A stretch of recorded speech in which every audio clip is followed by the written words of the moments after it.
On this episode of Building Men, watering rocks, tears, and other such manly behaviors.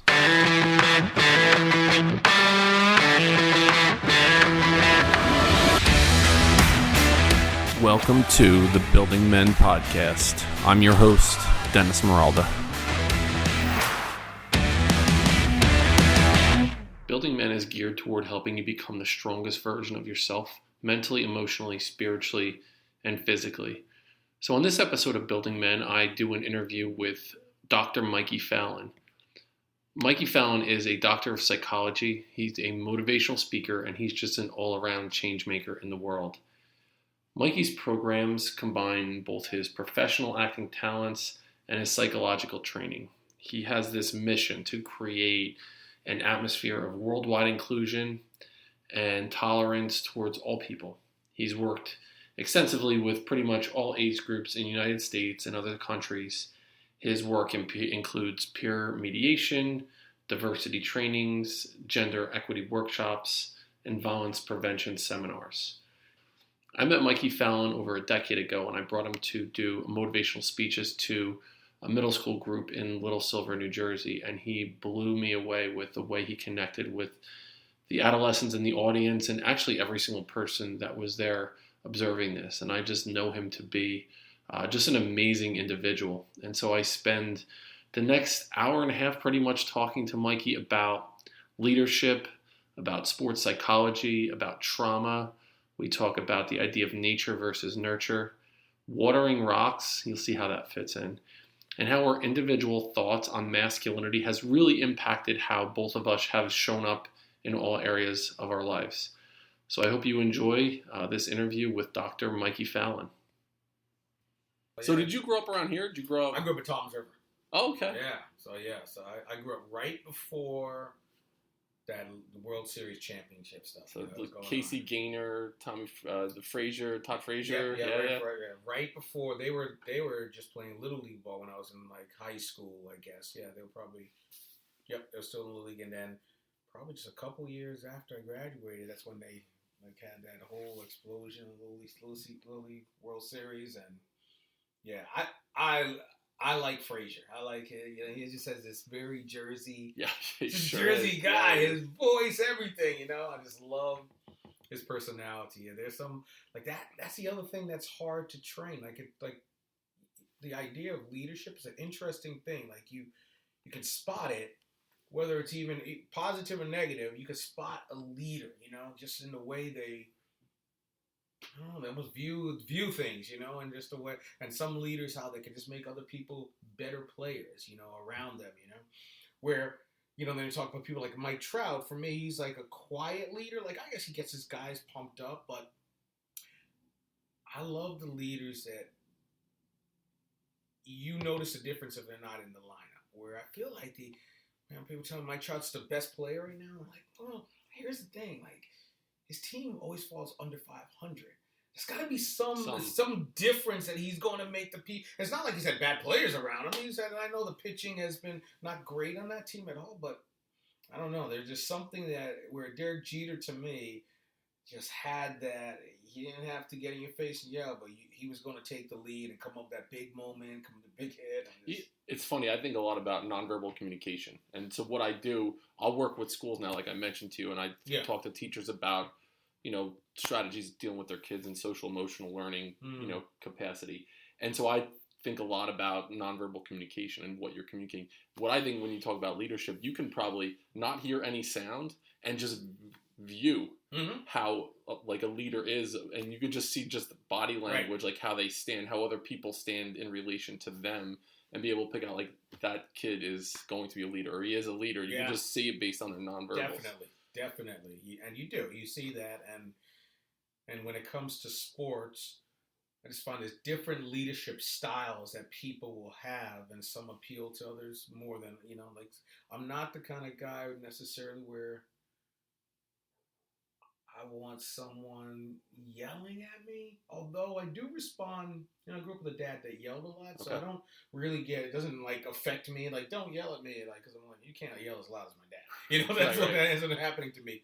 But there is. I had guys on the in the weight room. I loved those guys that would be like, come on, stop it, go bust it, you know, and Right, it's right. like, you know, slam it up. And then that was like, I'm telling you, even today when I work out, Yeah. like I'm hearing a voice like that in my head to motivate, you know, where, but I also appreciated that guy so I had this one guy named Chris Chupp, who was a quarterback. He was kind of backup quarterback.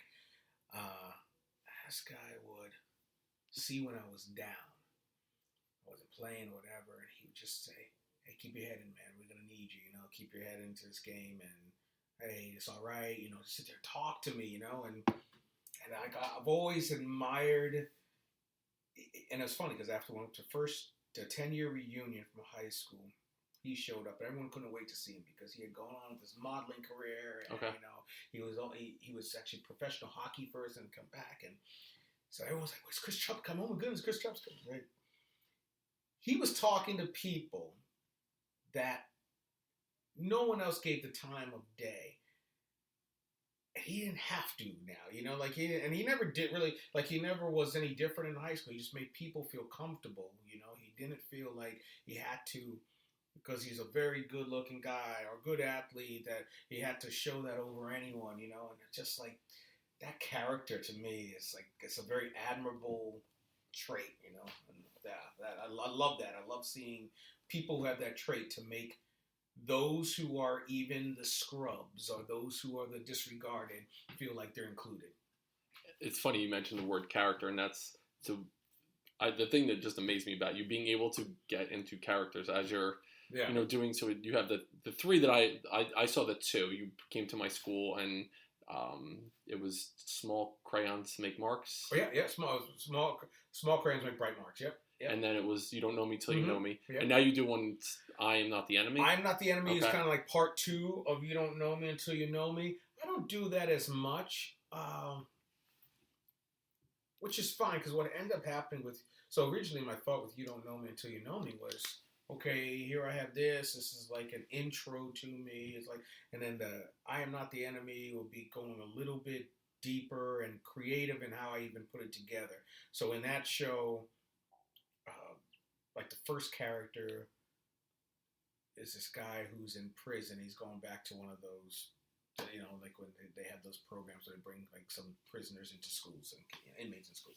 And so he's talking about drug and alcohol was never his real problem. His real problem was being a follower, and that he never wanted to disappoint anyone, including his mother. It started early on, where his mother would say, "You're too skinny," and he grew up in this Italian home, and he's just like, so I started eating and eating to please my mom, and all of a sudden I'm this fat kid now, you know, and in school they start picking on me in high school, and I wanted their approval, so even when they ended up, these guys on the football team, and this is actually from a true story for my football team. There was a guy who was big guy, Nick Morano. They brought him in, 4 guys, brought him on this bench in there, wrapped his body in electrical tape, and started putting Bengay up his crack of his butt and his balls, right? So I remember walking in on that and like flipping out and pushing, but he was just now seeing red. So he thought everyone was doing this. So he's pushing me, he's pushing everyone. I'm like, yo, Nick, I'm down. It's not me, you know.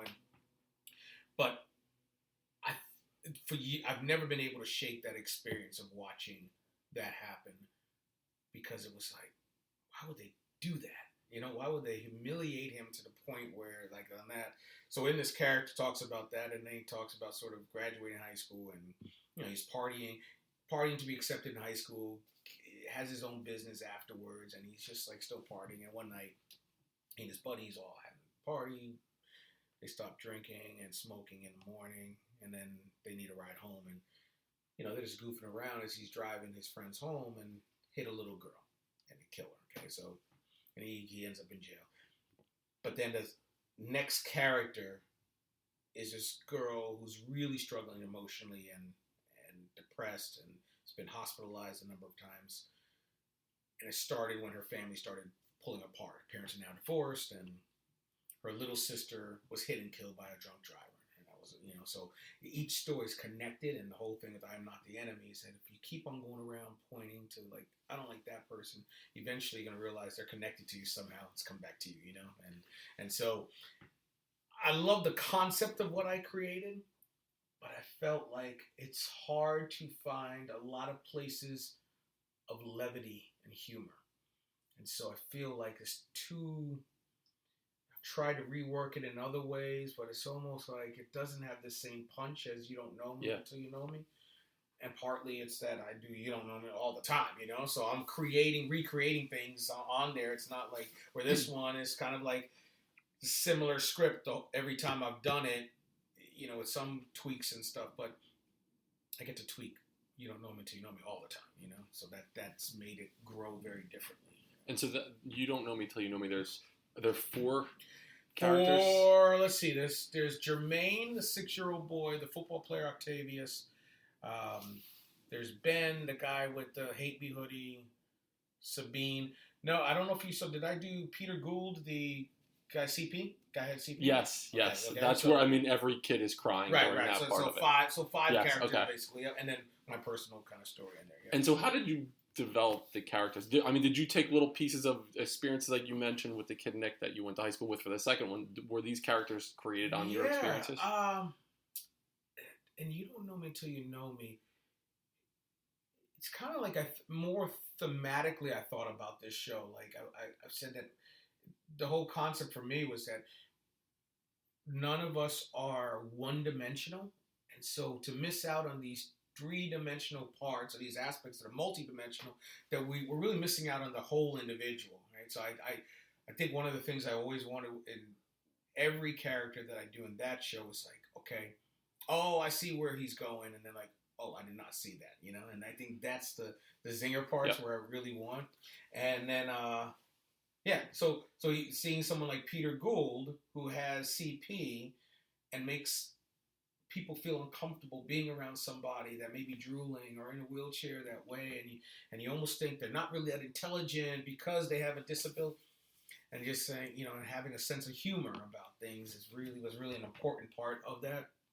And I think the other thing was that I took pieces of myself to integrate into characters, right? So like with the football player, for example, like, you know, I played football, but I always wondered, what about those kids who, in my team, who were gay, but just never came out, you know, not knowing that. And knowing that, I didn't find this out till I was engaged to be married. I'd broken it off prior to getting married, and we got back together. And actually, Tessin, the one that she's my former wife. Okay. So I told my parents, and they were like, oh, they love her. They're like, why are you breaking? And I said, I just need to figure out if I can be with only her. You know, I said, I don't want to repeat this family pattern of then, you know, having all these side affairs. I said, I don't really want to be that person. And they're like, what do you mean be with only her? And I was like, I don't want to be with anyone else. And they're like, we don't understand. What does that mean? I said, I don't want to be with any other women. And both my parents looked at me and go, oh, we thought you meant a man. And I was like, for the first time, I realized my parents had thought I was gay most of my life because I wasn't a womanizer like this Fowlin pattern that they'd seen. That somehow was this unspoken acceptance of that behavior as opposed to questioning fidelity, you know, like, you know, or can I be, you know, faithful? And it was just this really interesting moment where, and I think because of my comfort around, even with students or adults that will just automatically say, oh, he must be gay. He's so comfortable saying that, you know, like, and I'm okay with that acceptance. And I tell them I don't like pretend that I'm something I'm not, but it's more, you know, my experiences growing up really led to this place where I don't have that same threat to my masculinity if people think that, you know, and I think that's what. Yeah, so I wanted to explore, you know, play that and play it as real without making it this stereotype. I came out and be like, hey, you know, everyone would be like, oh, okay, gay guy, this is, you know, and I said, no, what if it's your best friend who's the running back, star athlete on your team that you just wouldn't know, you know? And it's such an interesting thought about your parents' reaction to it too. Yeah. Right? Like they're like, oh, thank God, because we thought this. And I would say I would probably have gotten the same reaction as I was growing up, and I guess generationally those things, you know, I think I really feel now that we're in a different spot where, you know, as kids are coming out where they're gay, they're trans, or there's more of a fluidity there. Mm-hmm. I think parents are just, you know, realizing, okay, like this is them, you know. And so I wanted to ask you before I get to the masculinity thing about the idea of nature versus nurture, Yeah. right? It's something I'm just fascinated by, and I talk about it often with people. Like, how much of it are you brought into this world with as far as your DNA coding, and how much of it is based on your experiences, the way that you're raised? So it's either you're kind of pulled into where you're going by, the way that you're created, or you push by the experiences that you're having. I've definitely spent a lot of time thinking about that part for sure. I think one of the things that I have found, even on a gender level, that I've met a number of girls and women that are more affected by the experiences that they've had that were more negative from males, that they were more open to connecting with women that way, and it was just safer. They felt safer, whether it's physical abuse or sexual abuse, or a parent or a sibling, taking advantage of them, that it shaped that. But then I've also met this, no, I've known this since I was, since I was 3 and 4. I have some friends who are psychologists, and their daughter came out to them when she was like 4 or 5, that she was trans because she was born a boy, right? So they're reading these stories to her, and she would just get angry when we talk about these are the boy parts, these are the girl parts, and she's like, I'm not a boy, because she would see the penis, realize she has it, and she's like, I don't, that wasn't like who she was. Yeah. Knew they're 5 years old, and they were really like, that was really something to them, like, huh. And so. But I also realized that I've also met, when it comes to being gay, I've met boys who always just knew from when they were little, no experience or anything. And other ones who had, is very connected to their first experiences. My comfort level around the topic is because my first interactions with boys in my neighborhood, and also being molested, so like there was a sense that, it was just like, well, this happened to me, so it wasn't as, oh, this is some weird curiosity, what happened? But me not being gay is like, well, so it doesn't automatically make you gay either. So that's also a factor that goes in, What did you? So my thing, I think it's like 3/4 of nature, and then a quarter nurture, like, or 70-30, right around there is kind of where I see it. And I definitely think like you kind of come into this world, and there's certain things that the Legos are kind of stacked in a certain way, and then based on your experiences, especially. So I do a lot of work with trauma now, and just the idea of an adverse childhood experience, and how when you have one of these experiences between 0 and 18, it almost starts to rewire your brain, the way your brain develops. And so it could be sexual abuse, it could be divorce, it could be emotional abuse, it could be neglect, incarceration of a family member, and how it starts to just change the way that a child's brain develops. So the nurture part of it, I definitely think that there's a component to it, especially when you're dealing with a really negative situation. Yes.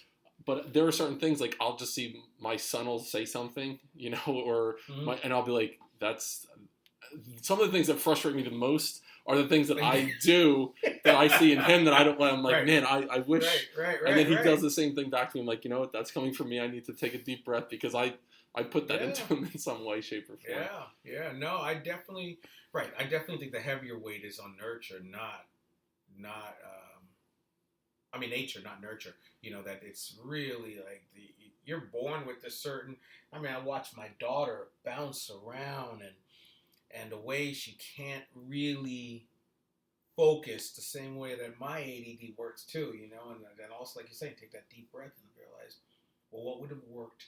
I started asking myself, what would have worked for you when you were growing up with this, rather than just being hearing a parent frustrated at you? How can you slow down her process, to be able to just handle this or that? And I'm still that way, I'm in the middle of doing something, and I walk and I'll be like, oh, I should do this, and I'll drop that, and I can't, I'm amazed by those people that it can be so tunnel vision, be like, boom, I'm going to get this task done. And all of a sudden you wind up, you're like 3 miles from the house. How the hell did I get here? Where did I start off?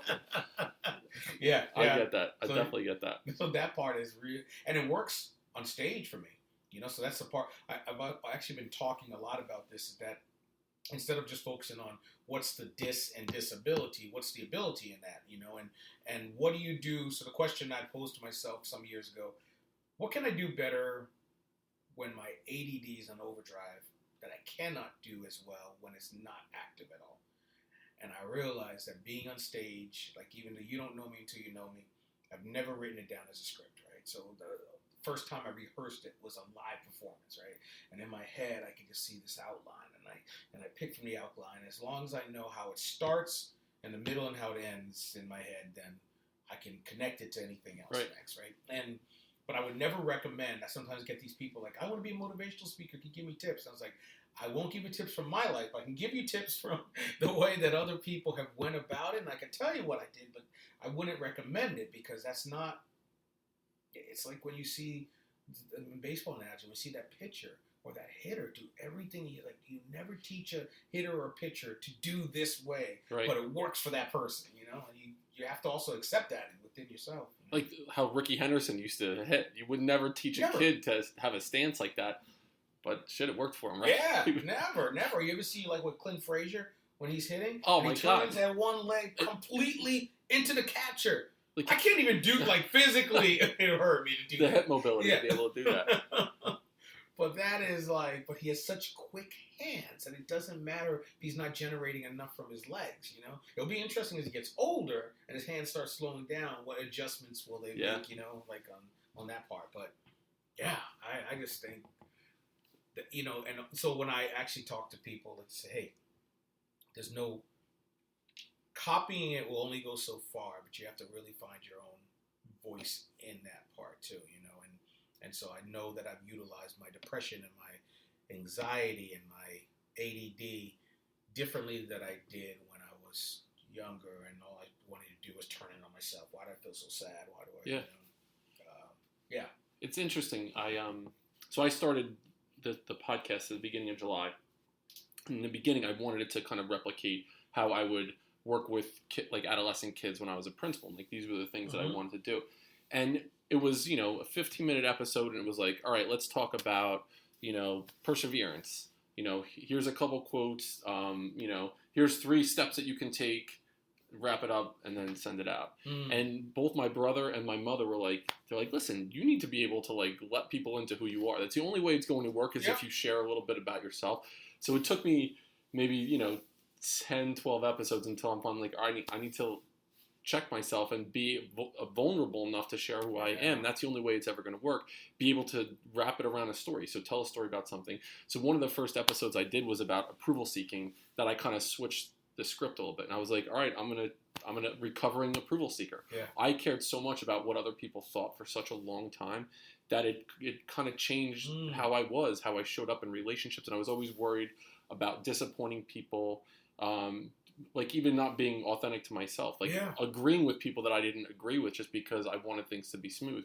And so I told the story, I tried to think about where it came from, and I shared a story about bullying when I was in middle school. And it was, as I told the story, I got choked up, and I started to cry as I'm doing the episode. And I was like, but what it did was it was like ripping off this Band-Aid. Now it's it's one of the reasons that I got into being an educator was because of the experience that I went through. I didn't want anyone to have to go through anything similar. And I think being able to kind of, be vulnerable enough to share those experiences or just pull little pieces out and wrap it around a story, right? That is. And that's exactly was the biggest jump that I didn't anticipate in the You Don't Know Me Until You Know Me. So it's like I was saying when I started writing for or thinking about doing I Am Not the Enemy, I kind of went through a similar process with You Don't Know Me Until You Know Me, except that I didn't realize I was going to have this major jump in You Don't Know Me Until You Know Me. And that jump was one time I do my presentation, and afterwards, this girl comes up to me and she's pissed. She's just like, I think you're very manipulative. You lead us down this path, you make us feel all these emotion, and then you just walk away, and you probably don't even know any of what's going on. And it just dawned on me, I was like, she thinks I'm just making up these feelings, and it's not her fault. Nobody knows my personal story. I would get on stage and immediately jump into the first character, go to second character, third, and maybe a little bit, I would say, in the middle, but not much. I would never talk about myself for sure. And so I just assumed that people would sort of just, know that, okay, he knows. But then when she said that, I made a change the next show of just and I'm just injecting it with a little bit more of my personal story. And the more I started going on, I was like, this is really what is making the connection with them, that they feel less alone. Like, I didn't even think about that concept. You're not alone, or thinking about when people would say that, or how much that would mean to me, or how much it did mean to me in different parts of my life, until she said that really what people want is to know that they're going to be okay because other people also have gone through it, and not to feel like this should never happen to anyone. And it is. It's in that storytelling of our own narrative, we learn where we connect with each other. And we lend some authenticity to your message as well. And people understand it. I mean, people love the underdog story too, or like a redemption type story. Yeah. Where I could stand up and say like, oh yeah, I was a principal at a young age and this and that. But, who wants to hear that shit, right? Like, it was, I left the profession and I was, what the hell did I do? I've made a huge mistake and now I'm depressed and I recognize it after the fact. One of my buddies recently was like, all the stuff that's been going on in my life. And he's like, well, you were suffering from depression. And I was like, and then I was like, I was. Like, it was the first time that I was ever able to, like, verbalize that. And it was like this moment where I was like, oh my God, like, I wasn't getting help for it or whatever. I was just figuring, like, I need to be able to, like, put on a happy face and deal with it. And that was a moment where I was like, wow, like, just being able to say it was cathartic, I guess. Yes. If you ever have any interest, I'm open to this idea, because I don't, one of my other, there's a couple other passions outside of doing what I do in schools that I love. One would be, kind of working with teenagers who are incarcerated. That's always been that. And I actually started doing a lot of that when I first started doing shows. But the other part are athletes, and really that psychological part where you don't acknowledge anything that feels, you don't emotionally acknowledge the things that feel like that deficit as much, like you're suck it up, man up, you're tougher than this, and those are the, so when I think about like baseball, a good example, I always have those, whatever happened to that person kind of thing, so I think of, remember Khalil Green? I don't know if you remember, so this highly talented shortstop, he was going to be, like, they even start comparing him, like, well, he's going to be like the next Derek Jeter, just really all this stuff on him. And this guy suffered so badly from anxiety that he couldn't even be on the field anymore. He just sort of faded away, and it was sort of like almost hush-hush, like people knew that he had mental health stuff going on for him, but it was anxiety, but there wasn't enough to really talk about, treat that, and really address that in a way.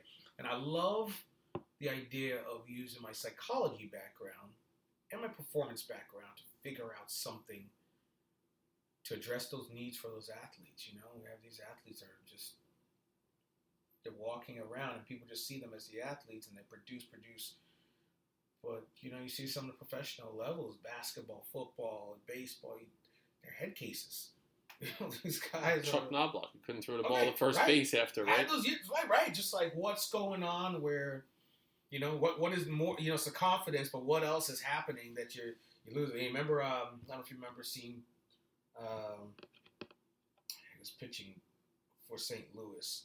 Oh, yes. Rick Ankiel, yes. Wicked curveball, right? And then all of a sudden, he couldn't throw it like that. It was always like this. I was like, whoa, what's going? That part is so intriguing to me, And then I have a buddy who works part-time for the New York Giants and a clinical psychologist. And he says, so he does this real cool job where college athletes who want to go into the combines and go to the NFL. And so what the New York Giants hires, what they do is they go to Indiana in a team of psychologists, psychological-minded people, and they give these batteries of tests to these college athletes. Because what happens with the NFL, they want to see that you're psychologically fit.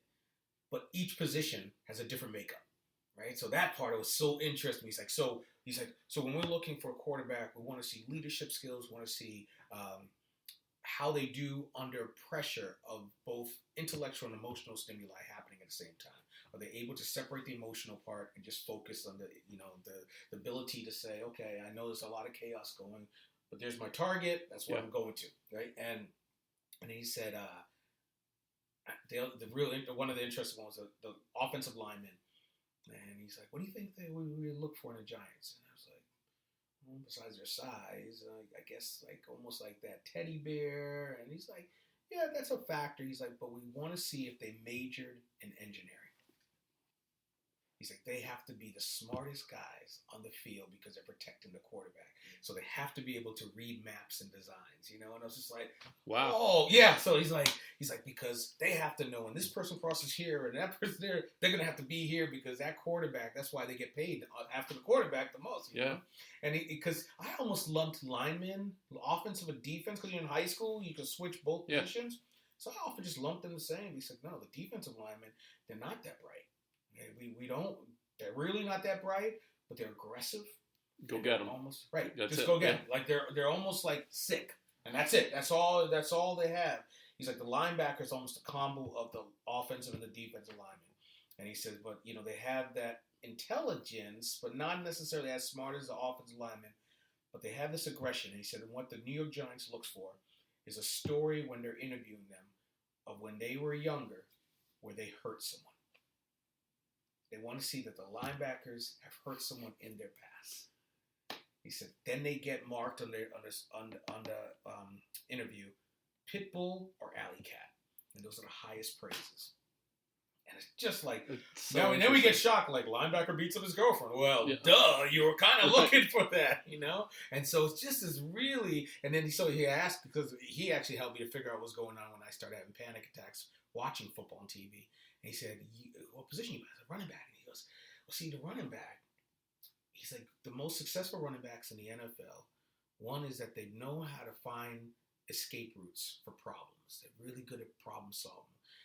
But the other part is like, the majority of them have either had absent fathers or very abusive fathers, And so what they go to is that they're not afraid to go into that dangerous part, but they almost have a need to feel that punishment. Like a need for pain almost, right? Oh, and absolutely. Think about it, a running back, they have a short shelf life because they get hit on every single play. Absolutely. Like I enjoy, and for me, I was like enjoying to be hit, but I grew up with a dad that it was almost like this test of like, can anyone make me feel the same pain that my dad did, And for me, that's what it was. It was like, but I was also the kid who would take and take. Where my brother grew up in the same abuse, and he had more abuse than I did. He was a linebacker because he wanted to inflict the pain. He enjoyed inflicting the pain because of growing up in the same home. So we had this very different, taking in of what my dad's, the experience of being with my dad. It's like I was more like, look, I'll take the pain for you. And that's why I was in school. Like someone wanted to beat up someone else, I would stand in front of them saying, you're going to hit me first. You're not going to go to them. And where my brother was more aggressive, I wouldn't want to fight that way. And so the same exact experience, and that goes back to the nature versus nurture thing. So taking the pain and one dishing it out, or like, all right, I'm gonna take this in. Yep. That's so interesting. Yeah, definitely. Definitely. He took more my father's way of operating the world. I took more my mother's way. And it's like that line of like. The two brothers that grew up with their dad's alcoholic, and one's an alcoholic and one doesn't touch a drink. And it's like, why don't you drink? He's like, because I grew up with dad. And the other one's like, why do you drink after seeing dad? He's like, right. Because I grew up with dad. Yeah, exactly. And we both have the same nurturing, so to speak, but how it gets interpreted in us is very different, so. And so you mentioned before masculinity too. And one, I'm thinking about the story with the football player. Mm-hmm. They duct taped him up or whatever the case may be, and how that impacted his, coding, his wiring in his brain going through that one traumatic experience. Yeah. And, how it kind of maybe changed the way he was. But I also think about, how did it impact his development masculinity-wise, like his own development, becoming a man or like going through that process. And I'm always one, I'm really interested in like how people define masculinity. Like what is masculinity and what is not masculinity. Mm-hmm. Mm-hmm. So I'm just curious about what you think. So it's funny for me. One of the other things I would say, as much as my dad, the physical abuse of my dad, he was a very loving father. He is a very loving father to his kids. He's a tough man. But I grew up in an evangelical community as well, and part of it is that my idea of masculinity always has men who are free to cry. So like that, watching a person being at an altar in a church and just break down weeping, and these tough guys, but it was like, that's, so for me, I never felt threatened to show that emotion, I'd be like, I don't want to see you cry. Like, I just, that never was part of my makeup. It was like, those men that I admired the most were the ones that could have fun, be tough, play, horse around, but then also be willing to show themselves vulnerable that way, and in a way where they can just show that emotion coming out. And yeah, so I think, though, for me, there was also these messages of masculinity that dealt with not being, I have trouble being around males sometimes because I realize my energy is definitely more,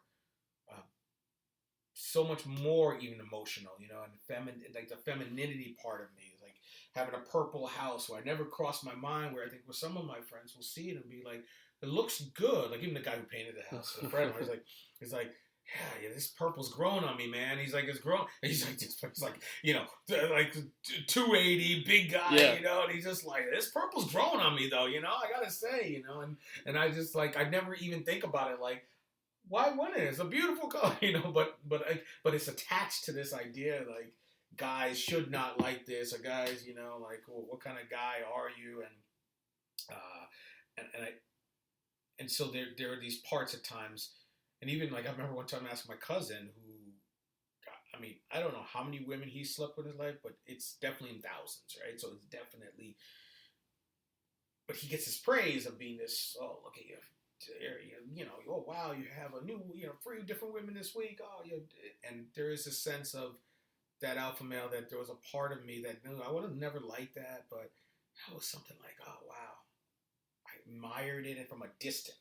Like he's a real man. I said to him one time, I was over in Amsterdam, and he was asking me, so do you like hook up with a bunch of women? I said, no, I never have. I said, there's something about the empty feeling of not knowing someone and waking up next to them, that for me, it just always was something that I just wasn't built like that. Even though I've done that, it was like, I didn't like it.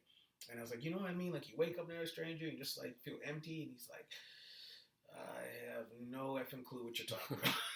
So he had no connection to that, where that masculinity to me is not really that's like disconnected from who we really are as men, and to get back to the place of how can we enjoy those things that people perceive as being masculine as well, and I embrace some of those, but then also to say you can still have a good cry, like I hate that women are only ones that like are allowed to, or the gay man can, because that's what the perception is, but and the idea about the women is interesting.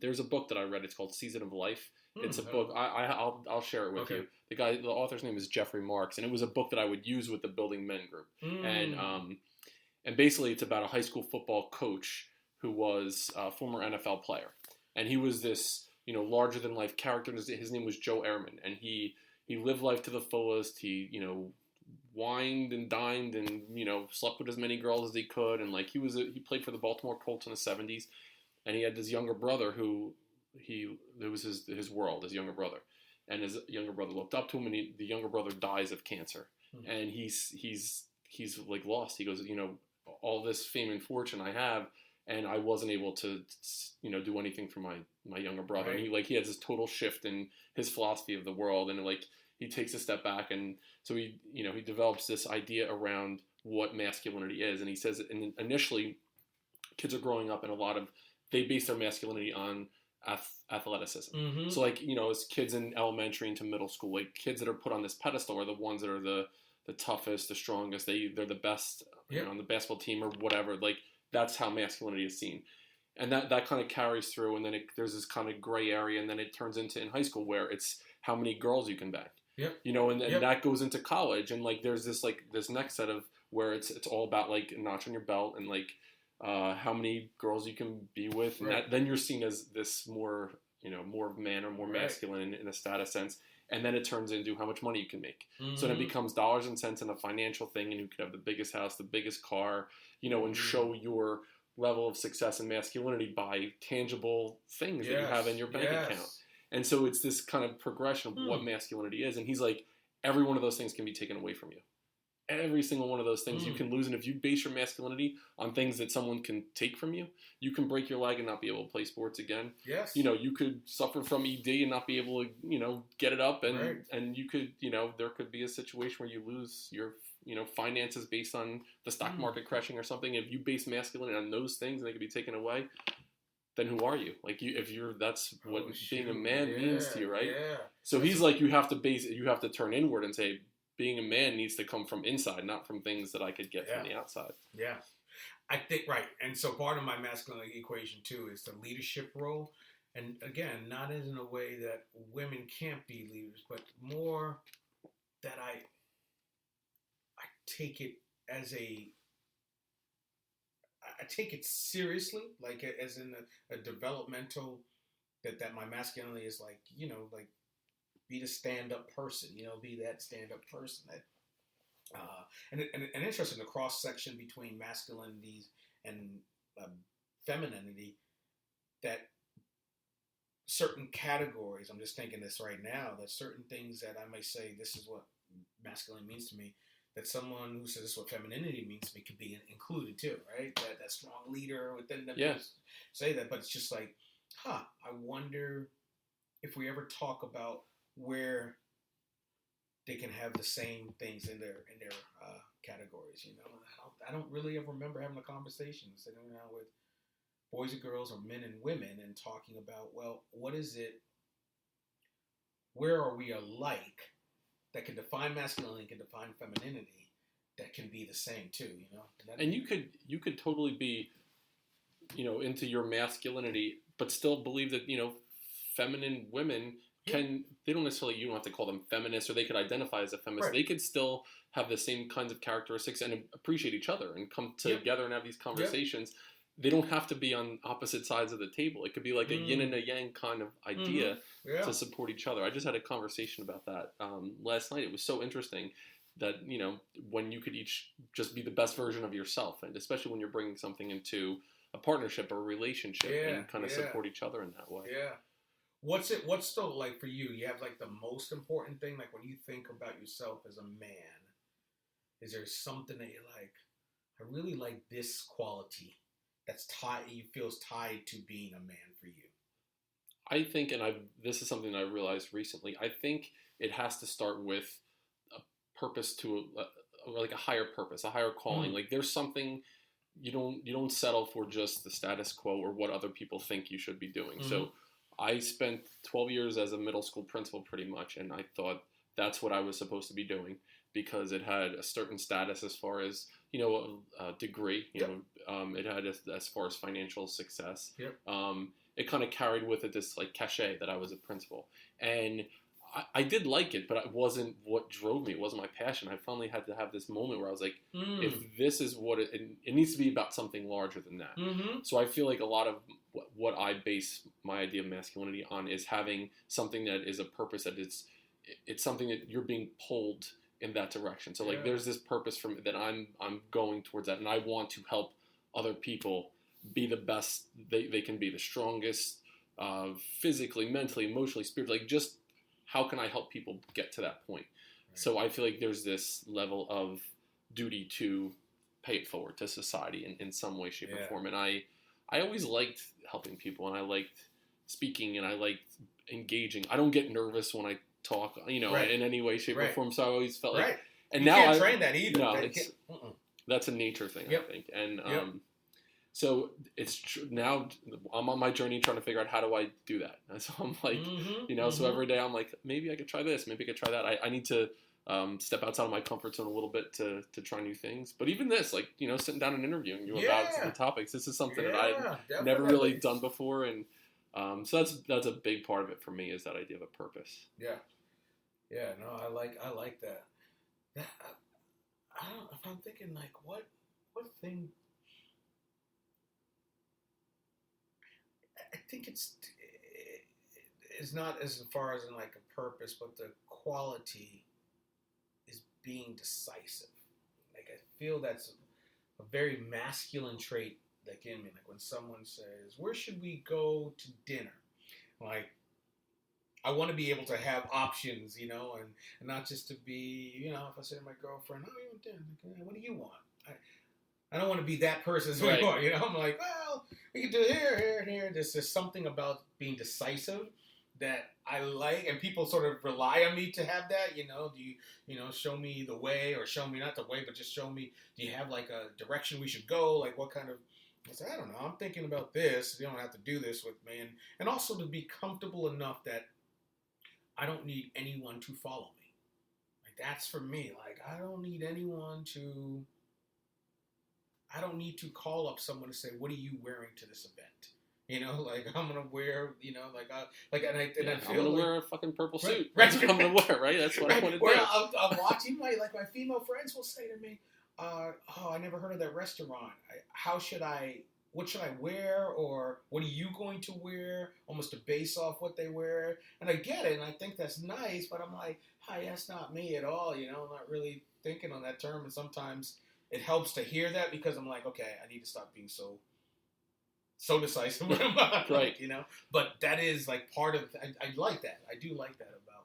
It's a great point, and like back to my point about approval seeking. I spend a long time in my life being like, I don't know, what do you want to do? What do you want to do? Just to not just to keep the status quo, but that's not the way you need to be. I was driving recently, and it was like the person I was driving was like, "Oh, you want to go here and check this out?" And I was just like, "No." Yeah. And that was it. And it was like, huh. Like, it just felt good to be able to just, and not even qualify it in any way. And I didn't feel like I had to either, but just being able to, like, to your point, being decisive, having an idea of where you want to go. And if you're going that direction and you turn around and people aren't there, hell with them. You know where you're going, and that way is right for you in that moment to just show up as your, like, the most authentic version of yourself then, too. So being a principal must have shaped some of that for you eventually. I mean, at some point, right? To almost like people are looking to you. I know my buddy who's a middle school principal. He's just like, he doesn't feel the pressure as it makes him paralyzed. He actually likes that. He feels like everything, being a principal is like working on a puzzle. You're trying to work with multiple pieces going on, and he loves that. He loves being engaged in that way. He doesn't like the sort of the BS, like, oh, these parents are, going off about him on social media and that, that stuff. But almost that decisiveness of you can get input, but ultimately you're going to make a decision, and that. It was interesting in the fact that, I mean, you're the chief cook and bottle washer in a lot of situations. You have to, when you go in and your day is not your own.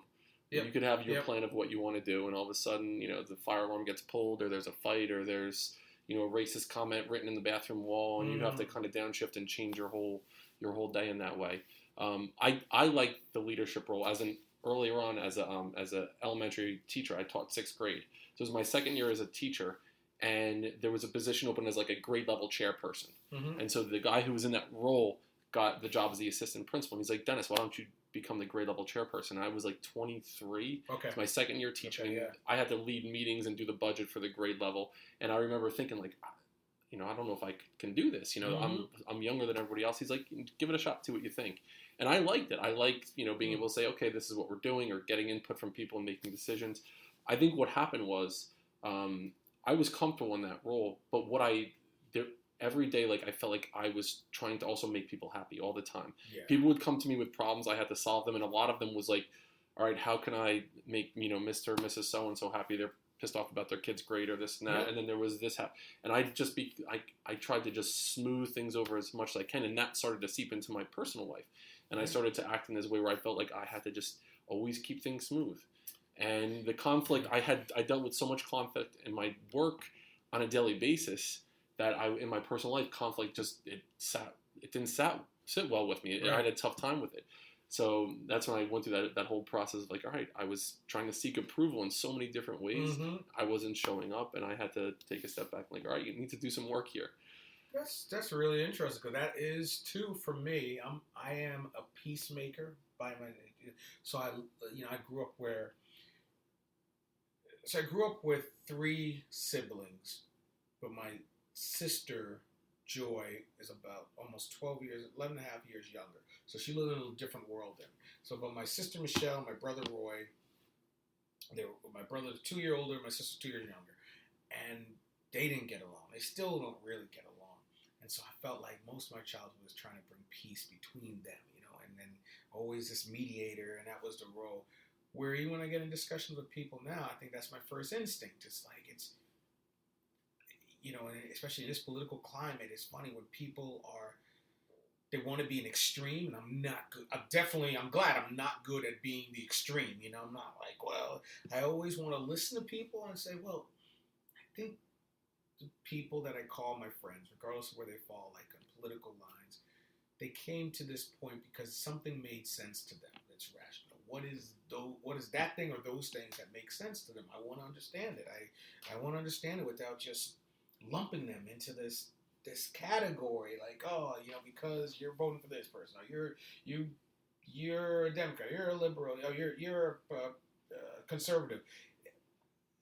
Sometimes those labels make us or force us to pick a side that we're not fully on, but we're just sort of trying to make sense of what makes sense to us, and I do, and I've talked to some people that, I'll never forget one time I was sitting in this bar years ago, and this guy, it was either in the Midwest or the South, but it was like it was really one hole-in-the-wall bars. I think back now, like, what the hell was I sitting there? Like, as I'm sitting there, and this guy Ron, I'll never forget, he's talking to me, and he's just like, I was like going to the jukebox, and he said something like, "I'm gonna put on that rap shit now. We don't play that around here." I was like, "Oh, I'm putting some Ozzy Osbourne on, man, and some Zeppelin," and he's just like, "Really? You listen to them?" And it's like this piece where, I knew I was getting into him, and that everything that he just thought that black people are like was being adjusted and shifted, and this guy really had no clue and about the world in general, but I listened to him and I gave him this time and conversated and shared parts of my life, and it made him feel like I met a black, because I know how to put it, I met a black guy who was really cool. Right. And that's fine. I've grown up with people in Tom's River that I'm the only black person that's in their lives, and I'm the exception, which I don't like. It's another insult, but they're not trying to be an insult, where it's like, okay, yeah, I know. And, you let your friend or you let your sister date me because I'm not like them, whoever that them is, and that experience that you had with that guy, though, that could have just shifted his whole perspective just on that one conversation. That's what I thought too. It's this, and I believe, as far as like purpose is concerned, when you're speaking to people, you have this ability just to shift their mindset, even if it's just a little bit. And so maybe their mindset shifts a little bit and it gets them in a different direction where now they're open to hearing these other conversations or other ideas. And that's that nurture part. That's the, I don't believe that people are born and feeling a certain way about a specific person or group of people or, identity. Those things they're fed to you in some way. These microaggressions that you have so that, conversation could have shifted even to conversation now he has with another, person of color, or he has a conversation with a sibling or, a child or something that maybe that will help someone in the future, Right. So it's little kind of, Absolutely. things that happen. Absolutely. Yeah. So how do you want to run this part? I've just been recording. Okay. Yeah. I didn't know if you had questions, because I'm going to tell you, so one of the things, this is also, when you just said that, so in the spring, my landscaper comes over and he goes, "All right, what do you want to have done this year?" Because there's this little bed right out here that used to be where you could plant little bushes, and he knows who I am. I just, I'm not going to be bothered with that, My neighbor across the street loves, he's done so much work, he and his family over there, and they're mowing it. Sometimes I look back and I'm like, this feels so absurd that's what we take this pride in. I'm cutting the lawn, and it just sometimes comes off comical to me, and I know that I'm not going to be the one planting flowers or vegetables, and so he's like, how about we lay some river rocks down? And he's like, low maintenance. You don't have to do much. And I was like, perfect. Yeah. Man, so they do it, and I'm out like getting some food. My girlfriend's at the house. Come back, and then he's like, "What do you?" So they're gone, and so my girlfriend says, they wanted to see you, and you weren't. You were out, so they just wanted to see if it was okay, and you just have to water it every other day, and you should be fine. And I was like, okay, but why should I water these rocks? They were like, she goes, well, it's because river rocks, and they usually do better in water. And I was like, okay, whatever. So found myself starting to water these rocks. And I felt just how I thought about my neighbors. This is the most absurd thing if someone's driving down and they see me watering these rocks, right? So I'm like, oh. A couple weeks later, I come home from bringing food for my daughter. I say, Saskia, your food's here. Daddy's going to be outside watering the rocks. And I start laughing to myself like, this is so absurd. And I start watering. I come back in. I call my girlfriend. I'm like, yeah, baby, I feel so stupid watering the rocks. And she goes, why were you watering the rocks? And I was like, well, that's what you told me the guy said. And she's like, I was just joking. But I'll tell you, after that happened, I still go out to water the rocks. And this is where I was talking about, where it comes into, where that conversation with that guy in the bar is similar to the experience I had. When I water the rocks, they look just dry and pale. When you water them, there's like this glisten thing that happens to them. And it doesn't last long, right? But it's like it's in enough. that moment, it's me who's putting the water on that, and it's shining, right? And I'm like, that's what I want to do when I'm having a conversation, like right now, at airport, at schools, that just for the brief moments of time, I want to be able to help people to shine a little bit, to have those moments where it's not going to last. So I let go of the idea of like, I want to change your life more than I want to change this moment of maybe how you might see your life or see me or see another person.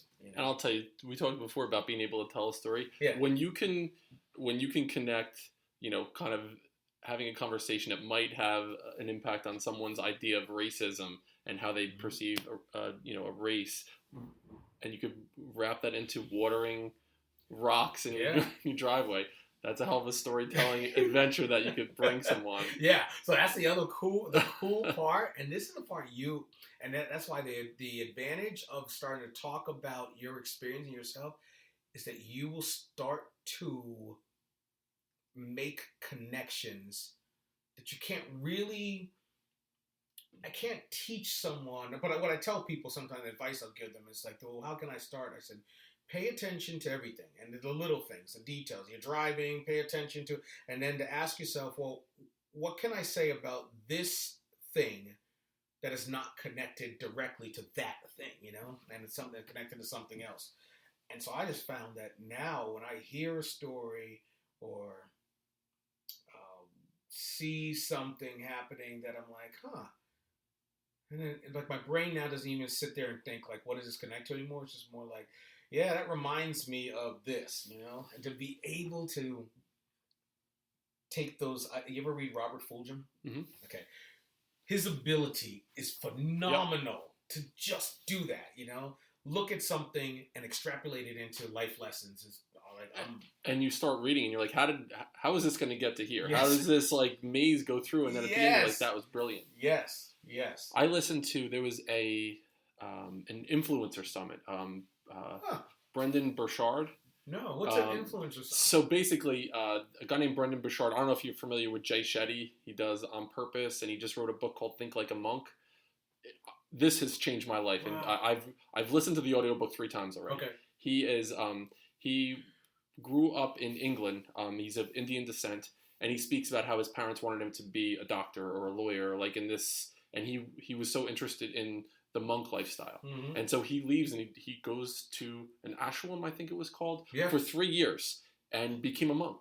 And how it, like, what that did with I have like a sociology background, I have a minor, and I think about things in a sociological setting, how you think of things in the psychological kind of idea. And so how it just like, his parents were like devastated that he did this. And so when he left, he didn't want to continue being a monk. He basically said, I need to take what I learned and try to help people with it. So he sets up coaching, and he does this podcast called On Purpose. It's brilliant.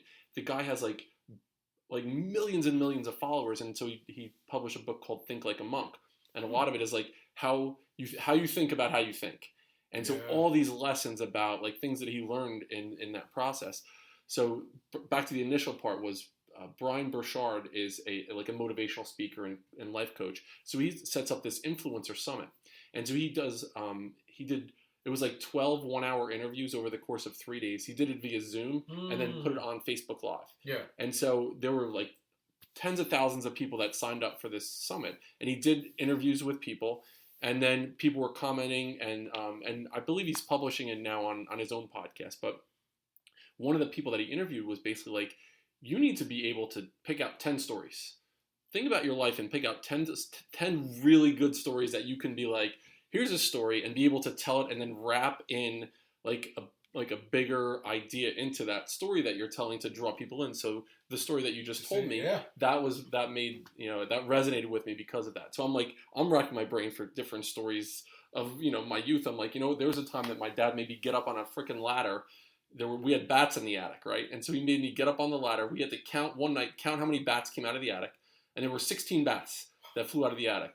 And now I'm like 16 years old. He puts the ladder up. He's like, all right, Dan, you need to go up there and put steel wool in, and we're going to like close up that hole, and you're going to hammer it shut. And like looking back, I'm like, why the hell was I doing this? Why was I on the freaking ladder? And I get up to the top. We count 16 bats. And now I'm like, all right, I'm trucking up 2 stories on the ladder, and I'm getting ready to do it.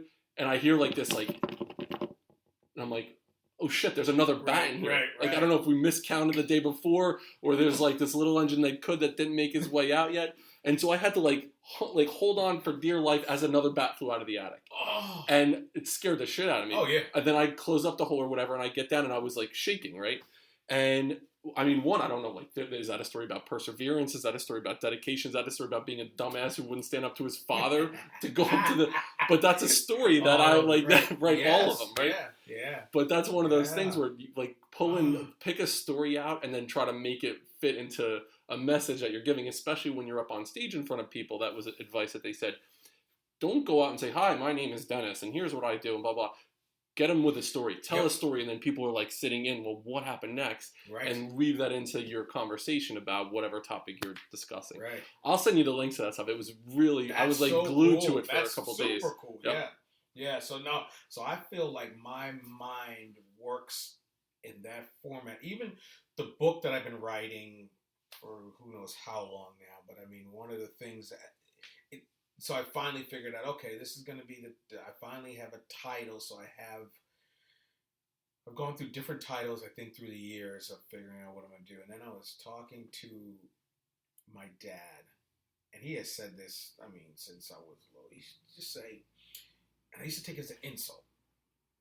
So he would say, your brother Roy, and my brother's battled addictions for many years now, been in and out of rehabs and jail. And he's currently in a program, but brilliant, like naturally brilliant, talented, and all that stuff. Where you see that student in a school that you're like, do you realize how many people would kill for what you have, for that talent and gift? And he's been his worst enemy in a lot of that.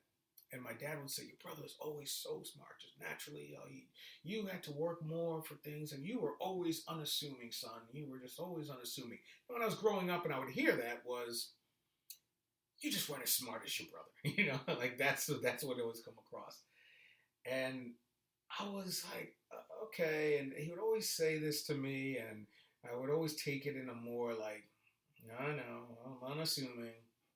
And to my dad, what that meant was, and he finally said it one day more recently. He goes, my dad is a mathematician, engineer, and loved math. And he would say, you would figure out problems. Because I was gifted in math, for sure, but it was never in the traditional way of being taught. That I would come up to these understanding of a problem in ways that the teacher sometimes would punish me because I didn't do it their way. And my dad was like, there are problems in the way you think mathematically.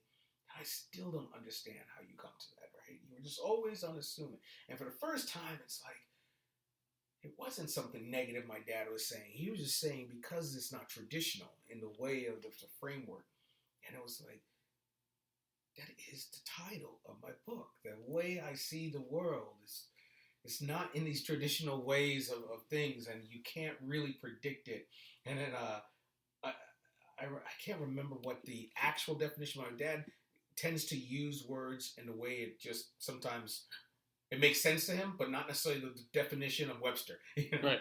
And so that and I was looking it up. I was like, okay, it's not really what unassuming means, but the word actually sounds like the way my dad would use it, And I was like, that's what it is for me. Like looking at parts of a story or things. Like I'll have conversations with people, and it's very often when someone will say, I never thought about it in that way. And I love that. I love that. And a part of, I feel my purpose in this life is if you, not to change your way, the way you think or believe, but if you could just see it from another angle, that whole, you ever see Dead Poet Society, right? That whole moment of standing up on a chair and just look around, right? And that's Captain, my captain. Yeah, like that gets me. Yes. That really is powerful. The last episode that I did, it was called Perspective. And so in the beginning, I talk about how, you remember those, there were these pictures, and if you looked at it one way, there was a witch, and the other way was a girl looking in the mirror, then there was the duck and the rabbit. Yeah. And I don't know if you remember this, but it was when we were kind of growing up. I remember it in middle school, and I forget what they were called, but there were these pieces of artwork, and they were like all vibrant colors, and you had to like stand in a way and like unfocus your eyes, and a 3D image would appear. Yeah. And so there was always this idea of perspective and how you looked at something, and you could be looking at the same thing from two different angles and they're going to look totally different. Right, but once you can kind of shift your focus and maybe unfocus your eyes a little bit or something popped out at you that just hit. And that was what I was discussing was, how you look at things. It's so important. Yes, and to hear that, to get that input from other people and the way and to also encourage them to own their own voice in it. How do you find your way of seeing the world that's you? That's you, the way you perceive things. And I was talking to my mom about this even today. I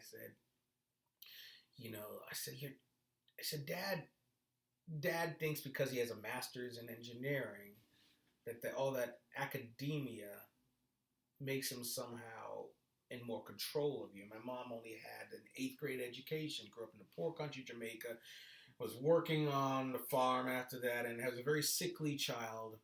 And, sometimes my dad has held over her his educational level, and that she's not.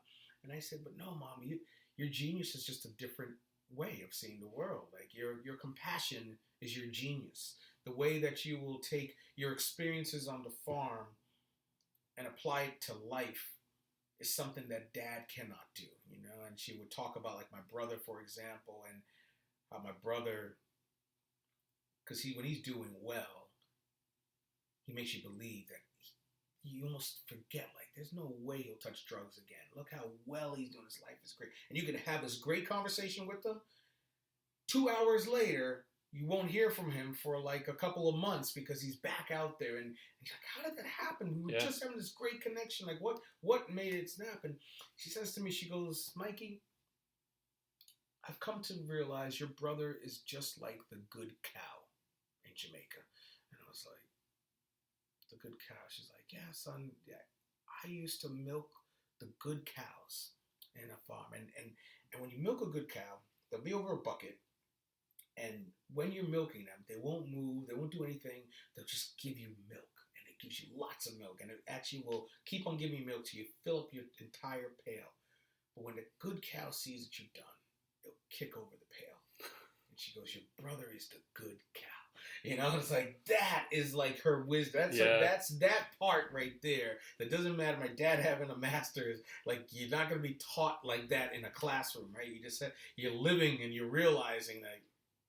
And you'll never forget that story. No, you might forget like an academia lesson that you learned, but it's how you felt when you're hearing that lesson from your mom. Yeah. And there's a difference between, IQ and EQ, like the emotional intelligence kind of thing that I don't know. I believe highly in that idea of the emotional part of it. And you learn best by, going through these experiences. And whenever you can attach emotion into a learning experience, I think that's what sticks in. Like, I'm sure if you think back to your own experience in school, you don't remember a specific lesson a teacher had. You remember how a teacher made you feel. and how you felt in that classroom. And it just, once there was a positive emotion associated with that learning experience, that's the stuff that sticks in and you remember, and you know that teacher believed in you, cared about you, loved you.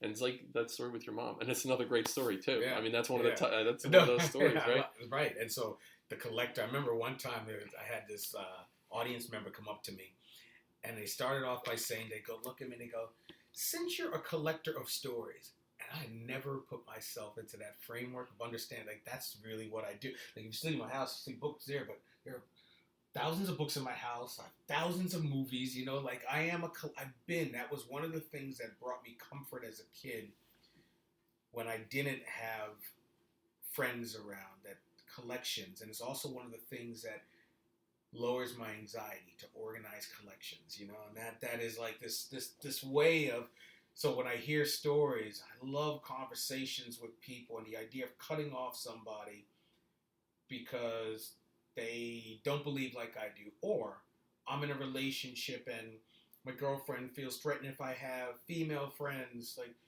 that's not okay for me, because I'm like, I cannot cut friends I have off because I'm in a relationship, because it just, I'm missing then their stories, I'm missing their life, like what's going on, and quite frankly, if that's done to me, where I've been in a friendship with somebody, they get into a relationship and they don't speak to me for a while, but then after that relationship breaks up, they come back to being friends, I'm not good with that. I'm like, you know, I'm not here for you using that way. Yeah, that's difficult, very difficult for me in that way. And I think too, there's a lot, I mean, we could probably talk for 6 hours just about that topic, and like how men show up in relationships with other men once they're in a relationship with a significant other. Like what happens there?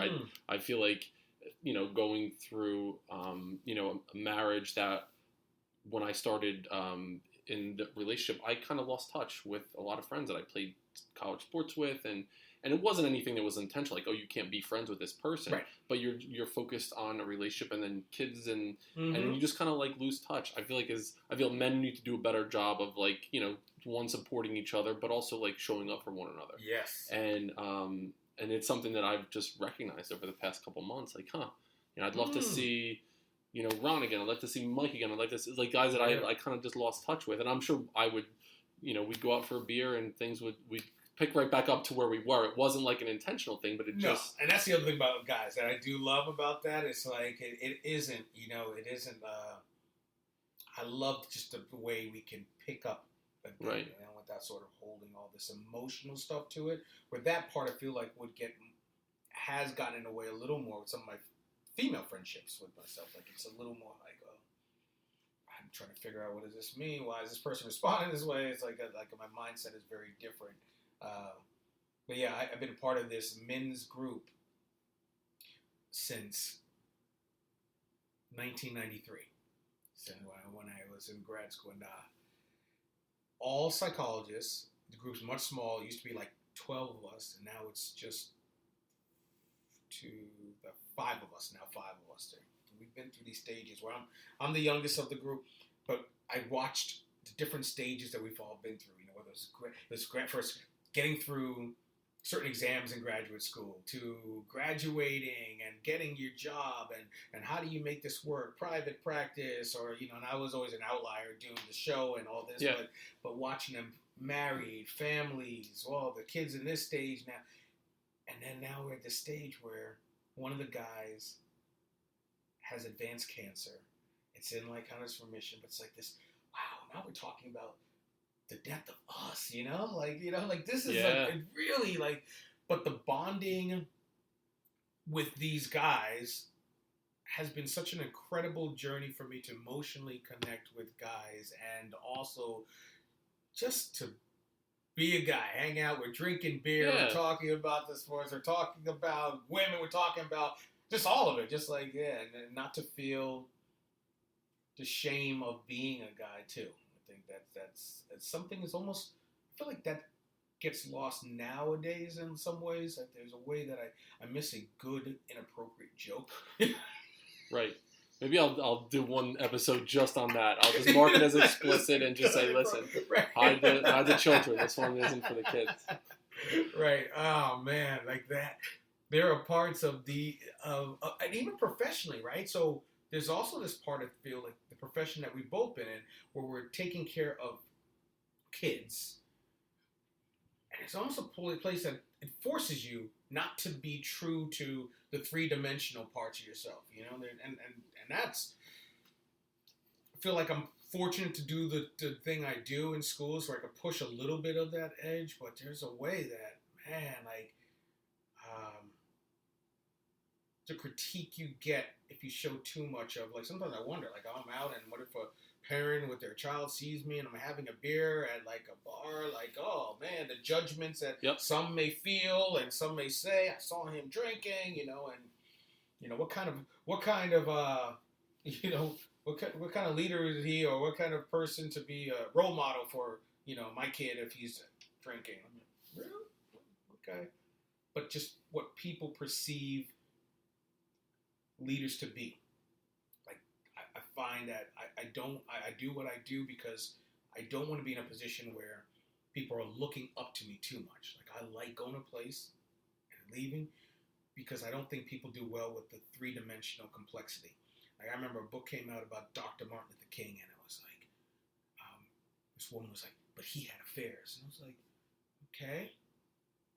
He was human, all right. What do you want me to say? Because he said, I have a dream that, somehow he wasn't a person that also struggled with, he was a wonderful leader, and there's a separate thing. But for me, like, you're going to have to make a choice if you're a worldwide leader or a national leader between that and being a good husband or good father. Like, I just think, like, I've watched people that are considered great leaders, and they're pretty much lousy husbands or lousy fathers, Like, Martin Luther King was not a good husband, and Gandhi was not a good father. His kid joined the military because he couldn't stand his dad, and like this. And so I've gotten to a place where I want to be a good father, but I know my real work. Like, on my tombstone, I want something about how I affected the world. My world mission feels greater to me in some ways than. And again, and I've been honest with my kids, like, listen, Daddy loves you. I want you to always know that. I got your back. But also know that Daddy's life mission is not just being a good dad, That's deep. That is, I think, and especially, being a husband, being a father, being a boyfriend, like, I feel like there's a tendency to be like, well, I need to make sure that this comes first in my life, this comes first in my life. But if you're going to be the best dad you can be, they have to see that you're doing your life's work. Like, that's what you're about. And if you're not being authentic, and you're not being the best dad that you can be. Right. So how can people, people that are listening, how can they find you? Where should they go to connect with you then? The best way to connect with me, they could go to the website, which is Mykee Fowlin, MYKEEFOWLIN. But the way to interact with me, sometimes the best way is Instagram Messenger or Facebook Messenger are the two ways that, and again, it's Mykee Fowlin. And my Facebook actually is Michael Fowlin. Okay. I put my birth name in the middle there. But I love when people reach out. I read, I interact with them. And some of the things, like, I had a show in Hawaii in September, or several shows actually, and this one student, sophomore in high school, this kid has reached out to me several times, going back and forth. His processing of the world is so beyond 16 years old. I'm like, reading some of the things he's writing, I'm just like, wow, this guy's not only goes to a very, a boarding school out in Hawaii. But one thing he says, he's like, basically, like, I know that I come from wealth, but it's not about making money for me. It's making an impact, that he's already seeing that my wealth, it's only good if I can make an impact in this world. And that's like, that's awesome. Like, I love hearing those stories where people realize, okay, you might say I'm privileged because I've had these experiences, but I'm not just going to use my privilege to buy my yacht. I'm going to use my privilege. This one girl said, she goes, I know I will always be okay financially, but what really makes me move in this world is if I can somehow bring clean water to places that don't have clean water in the world. And she has not only the dream, but she also has the financial wherewithal to get that to happen, you know. And that's what inspires me when I hear someone say, it's not good enough just to go with this script that my parents gave me. Right. Go to college, become this, become that, you know, make a lot of money, build your family, you know, and take care of your own. But to really have that already, the insight to say, you know, what's your verse, like Dead Poet Society, you know? What's your verse? It's like the idea of being on your deathbed, and no one's going to say, I wish I worked another day. Yeah. I wish I made a couple more bucks. It would be about experiences. It would be about relationships, and then being able to make a difference in some larger way. And like what you said on your tombstone, that's how you wanted to read. Yeah. Brilliant. So I'll put all the information you just shared. I'll put it in the show notes. So this way, as you go to the podcast, you'll be able to click on those links. I'll put it up on Instagram too. So I'll put a picture on Instagram, and here's how you find the podcast, and then I'll send them to your website via Instagram as well. Yeah, so I love that. Dude, I appreciate you having me up to your unbelievable purple house today. No, I could sit and bullshit with you for hours, and I always feel so inspired by you ever since we first met over a decade ago. And I learn something every time I talk to you, so I truly appreciate it. Yeah. And I think just the way you process things, just from this little bit of us talking right here,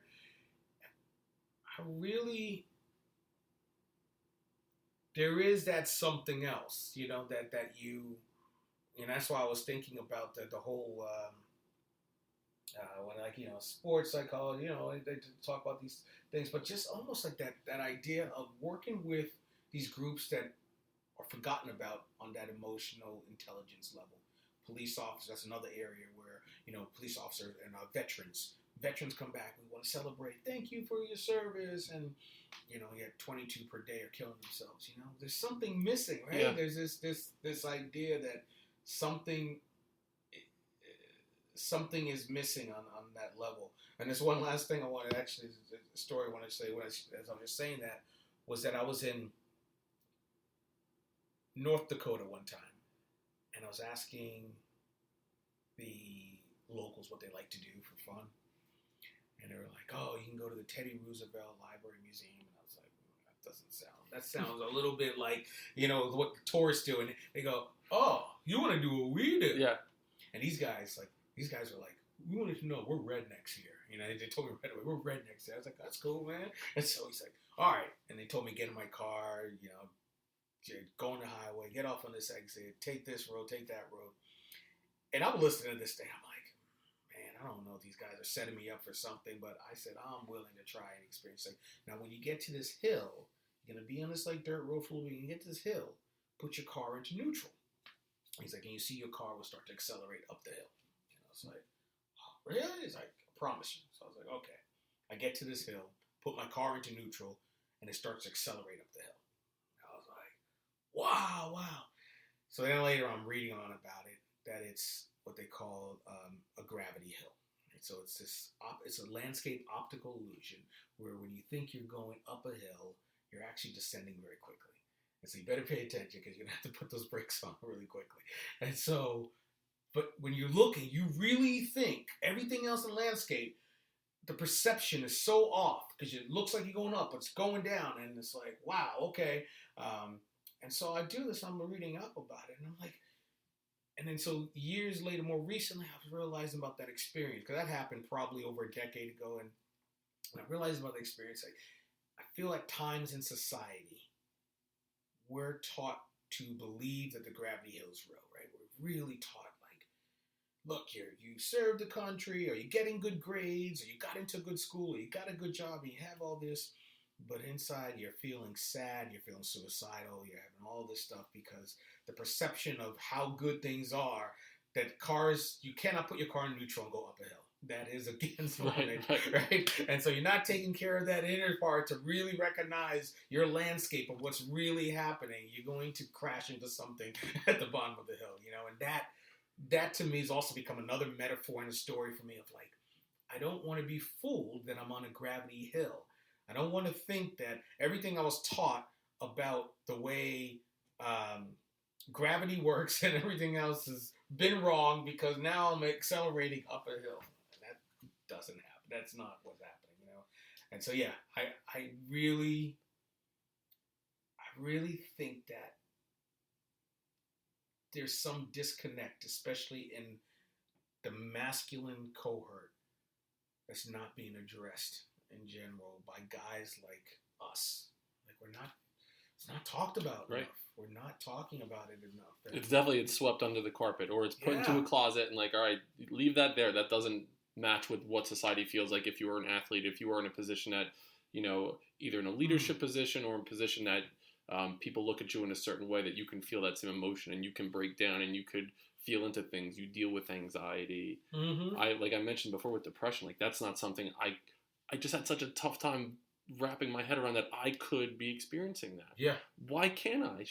How many people in the world why couldn't I experience it? And why can't I just understand, learn about it, feel into it, and try to address it, right? Even crying, like I'm a big mush, man. I'll tell you, like but I'm okay with it. I would speak at a wedding, or I would do it at a funeral. I would, say words, and I would always break down. Yeah. But I was always like, all right, but I have to get through it though. Yeah. I need to be able to show that emotion, but also understand, it's okay to cry, especially in one of these situations. Like kind of feel through it and be like, all right, now I'm gonna pull and be able to finish my speech, or be able to kind of close it up, just so people can say it's okay to feel through it, but then deal with it internally and be like, okay, let me deliver the message of this person and their their impact on other people in the world. Yeah. That's a great way to say it too. That other part of, just because you allow yourself to break down emotionally doesn't mean that now you can't pull yourself back or pull yourself up or help yourself to keep going through it. And and just, as one of my professors in grad school said, just speak through the tears. Just speak through the tears, Yeah, that's tough sometimes when it kind of locks up in your throat. And you're like, oh yeah, that's right. Yeah, there've been moments on stage. I'm telling you, moments on stage, and moments when, even in the virtual presentations, the odd thing about the virtual presentations that I find I am sometimes more emotional virtually, even though the only person I'm seeing is a camera lens. And what I found out is, or what I figured out, part of it is that I don't see anyone's reactions, so I'm not as self-conscious. I don't know if you've seen like kids sometimes, or kids or adults, when they're on and they know the camera's on, they don't really know, so they're sort of like either fixing their hair and they're looking on it, and they're showing the faces that they're so conscious of. They're in front of people, they're worried about showing. I do that, I'm like, like I don't feel comfortable in my own skin. Where if I don't know somebody is watching me, I'm just being me, and so it's like singing in the mirror, or something like that, right? Yeah. You quiet that little judgmental part in your own head. And so when I'm in that one character, and this was an unexpected good surprise, and I'm speaking to that little camera, I'm like, okay, I am speaking right now to this one person who needs to hear this. It's not about the thousands or the hundreds, and when I'm speaking in an audience that I'm hoping to reach many of them, it really turns into like, for this one person who may be on right now, who's listening to me, to know that you're not alone, and you're going to see me in my living room, my book's behind me, and I'm not on there as the speaker, but I'm speaking to you. That one kid is the River Rock. Yeah, right. That's it. One kid that you reach. That's it. And it's not about quantity, right? It's about the quality, that interaction. That one kid, it might have made all the difference in the world. Where maybe they go home and something that they might have thought or done or something, maybe they're like, you know what, it's going to be okay. Someone out there, I can understand this message. Yeah. So you can connect with Mykee via his website. It's MykeeFowlin.com, MykeeFowlin.com, on Instagram and on Facebook. I'll put links in the show notes on both Apple Podcasts, Spotify, and pretty much wherever you're finding this podcast. So if you're following along on Apple Podcasts, please consider subscribing to Building Men and leaving me a 5-star rating and review. Follow me on Instagram at building.men. You can email me at buildingmencoach@gmail.com.